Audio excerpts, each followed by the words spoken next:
ओम शांति। 4/8/1972 की अव्यक्त मुरली। हेडिंग है सर्विस एबल, सेंसिबल और इसेंसफुल की निशानियां। प्राणेश्वर बाप दादा बोले, अपने को सर्विसेबल, सेंसिबल और इसेंसफुल समझते हो। तीनों ही गुण बाप समान अपने में अनुभव करते हो, क्योंकि वर्तमान समय का जो अपने सामने सिंबल रखा है उसी प्रमाण समानता में समीप आते जाते हो ना।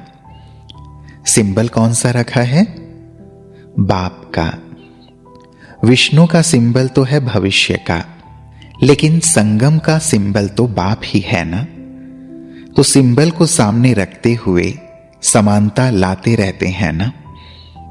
इन तीनों ही गुणों में समानता अनुभव करते हो कि एक गुण की विशेषता अनुभव करते हो और दूसरे तीसरे की नहीं। तीनों ही गुण समय प्रमाण जिस परसेंटेज में होने चाहिए वह हैं।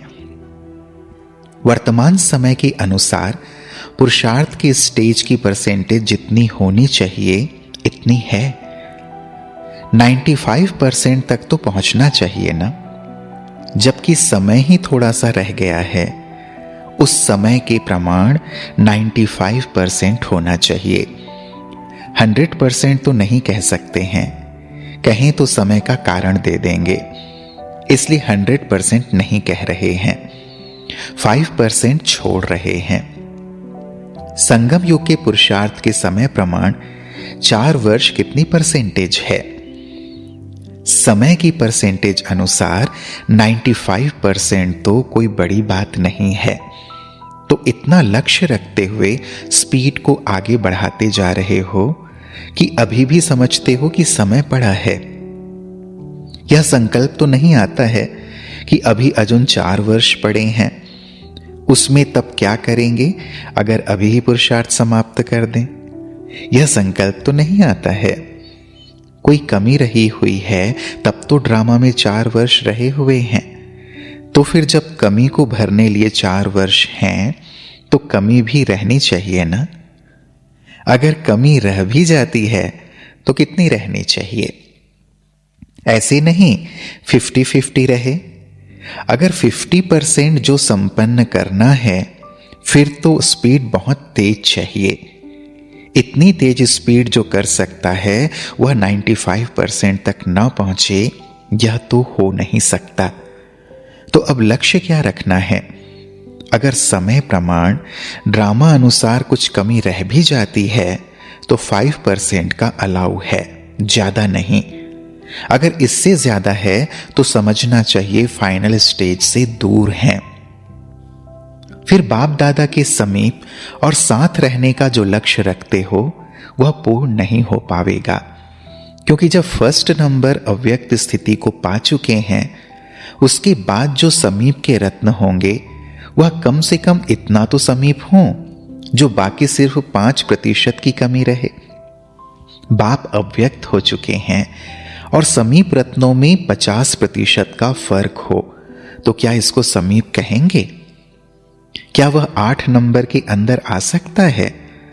साकार बाप साक्षी हो अपनी स्थिति का वर्णन नहीं करते थे। साक्षी हो अपनी स्थिति को चेक करना है।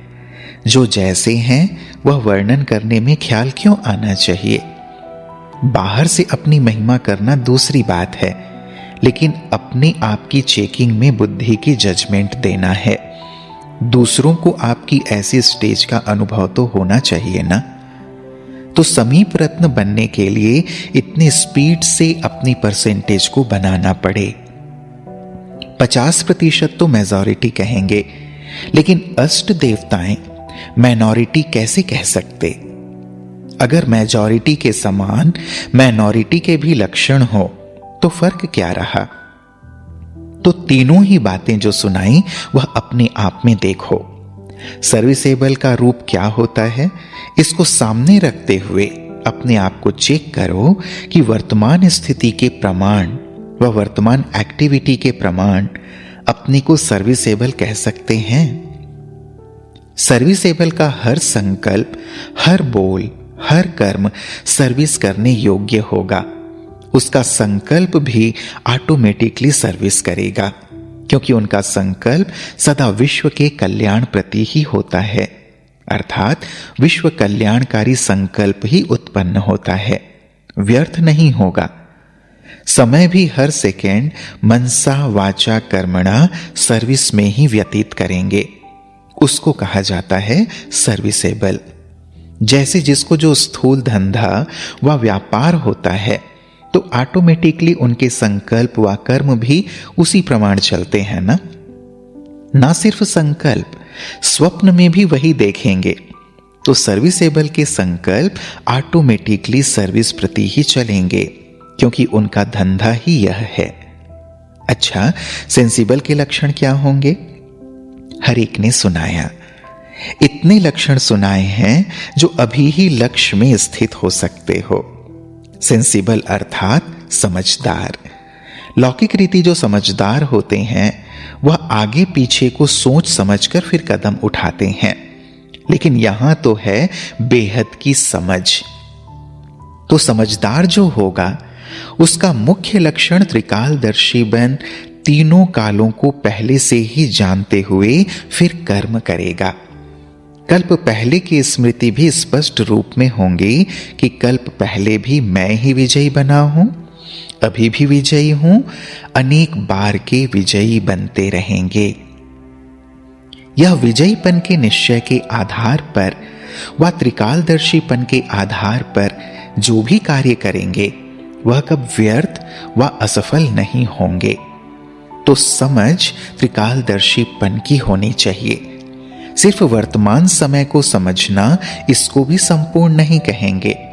जो कोई भी कार्य में असफलता होती वह व्यर्थ हो जाता, इसका कारण ही यह है कि तीनों कालों को सामने रखते हुए कार्य नहीं करते। इतनी बेहद की समझ धारण कर नहीं सकते। इस कारण वर्तमान समस्याओं को देखते हुए घबरा जाते हैं और घबराने कारण सफलता पा नहीं सकते। सेंसिबल जो होगा वह बेहद को समझकर वह त्रिकालदर्शी बन हर कर्म करेंगे व हर बोल बोलेंगे, जिसको ही अलौकिक व असाधारण कहा जाता है। सेंसिबल कब भी समय व संकल्प व बोल को व्यर्थ नहीं गंवाएंगे। जैसे लौकिक रीति भी अगर कोई धन को व समय को व्यर्थ गंवाते हैं तो कहने में आता है इनको समझ नहीं है। इस रीति से जो सेंसिबल होगा वह हर सेकेंड को समर्थ बनाकर कार्य में लगावेंगे, व्यर्थ कार्य में नहीं लगावेंगे। सेंसिबल कभी भी व्यर्थ संग के रंग में नहीं आवेंगे, कब भी कोई वातावरण के वश नहीं होंगे। यह सभी लक्षण सेंसिबल के हैं। तीसरा है इसेंसफुल। इसके लक्षण क्या होंगे?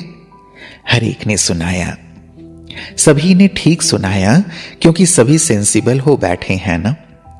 जो इसेंसफुल होगा उसमें रूहानियत की खुशबुएं होंगी। रूहानी खुशबुएं अर्थात रूहानियत की सर्व शक्तियां उसमें होंगी, जिन सर्व शक्तियों के आधार से सहज ही अपने तरफ किसको आकर्षित कर सकेंगे। जैसे स्थूल खुशबुएं व इसेंस दूर से ही किसको अपनी तरफ आकर्षित करता है न चाहने वाले को भी आकर्षित कर देता है। इसी प्रकार कैसी भी आत्माएं इसेंसफुल के सामने आवें तो भी उस रूहानियत के ऊपर आकर्षित हो जावेंगे।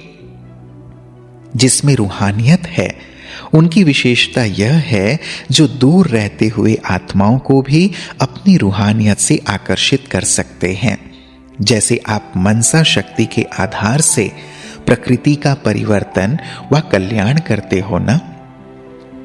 आकाश अथवा वायुमंडल आदि आदि को समीप जाकर को तो नहीं बोलेंगे, लेकिन मनसा शक्ति से जैसे प्रकृति को तमो प्रधान से सतो प्रधान बनाते हो, वैसे अन्य विश्व की आत्माएं जो आप लोगों के आगे नहीं आ सकेंगे, तो उनको दूर रहते हुए आप रूहानियत की शक्ति से बाप का परिचय व बाप का जो मुख्य संदेश है वह मनसा द्वारा भी उनके बुद्धि में टच कर सकते हो। विश्व कल्याणकारी हो तो क्या इतनी सारी विश्व की आत्माओं को सामने संदेश दे सकेंगे क्या? सभी को वाणी द्वारा संदेश नहीं दे सकेंगे। वाणी के साथ साथ मनसा सर्विस भी दिन प्रतिदिन बढ़ते हुए अनुभव करेंगे। जैसे बाप भक्तों की भावना को सूक्ष्म रूप से पूर्ण करते हैं, तो क्या वाणी द्वारा सामने जाए करते हैं क्या? सूक्ष्म मशीनरी है ना। वैसे ही आप शक्तियों का व पांडवों का प्रैक्टिकल में भक्त आत्माओं को व ज्ञानी आत्माओं को दोनों बाप का परिचय व संदेश देने का कार्य अर्थात सूक्ष्म मशीनरी तेज होने वाली है। यह अंतिम सर्विस की रूपरेखा है। जैसे खुशबुएं चाहे नजदीक वालों को चाहे दूर वालों को खुशबुएं देने का कर्तव्य करते हैं, वैसे न सिर्फ सम्मुख आने वालों तक लेकिन दूर बैठी हुई आत्माओं तक भी आपकी यह रूहानियत की शक्ति सेवा करेगी। तभी प्रैक्टिकल रूप में विश्व कल्याणकारी गाए जावेंगे। अब तो विश्व कल्याण के प्लान्स बना रहे हो, प्रैक्टिकल नहीं है। फिर यह सूक्ष्म मशीनरी जब शुरू होगी तो प्रैक्टिकल कर्तव्य में लग जावेंगे। अनुभव करेंगे कि कैसे आत्माएं बाप के परिचय रूपी अंजलि लेने के लिए तड़प रही हैं और तड़पती हुई आत्माओं को बुद्धि द्वारा व सूक्ष्म शक्ति द्वारा न देखते हुए भी ऐसा अनुभव करेंगे जैसे दिखाई दे रहे हैं। तो ऐसी सर्विस में जब लग जावेंगे तो विश्व कल्याणकारी प्रैक्टिकल में नाम बाला होगा। अब देखो आप लोग क्या कहते हैं कि हमने विश्व कल्याण का संकल्प उठाया है। लोग आपको क्या कहते हैं? तो कल्याण का इतना बड़ा कार्य आपकी ऐसी स्पीड से होगा? विश्व कल्याण का कार्य अब तक तो बहुत थोड़ा किया है। विश्व तक कैसे पहुंचावेंगे? अभी प्रैक्टिकल नहीं है ना।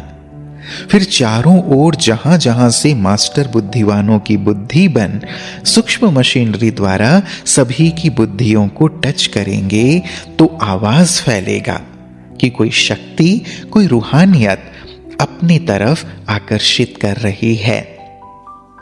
ढूंढेंगे मिलने लिए व एक सेकेंड सिर्फ दर्शन करने लिए तड़पेंगे, जिसकी निशानी जड़ चित्रों की अब तक चलती आती है। जब कोई ऐसा उत्सव होता है जड़ मूर्तियों का तो कितनी भीड़ लग जाती है। कितने भक्त उस दिन उस घड़ी दर्शन करने के लिए तड़पते हैं व तरसते हैं। अनेक बार दर्शन करते हुए भी उस दिन के महत्व को पूरा करने लिए बेचारे कितने कठिन प्रयत्न करते हैं। यह निशानी किसकी है? प्रैक्टिकल होने से ही तो यह यादगार निशानियां बनी हैं। अच्छा, ओम शांति।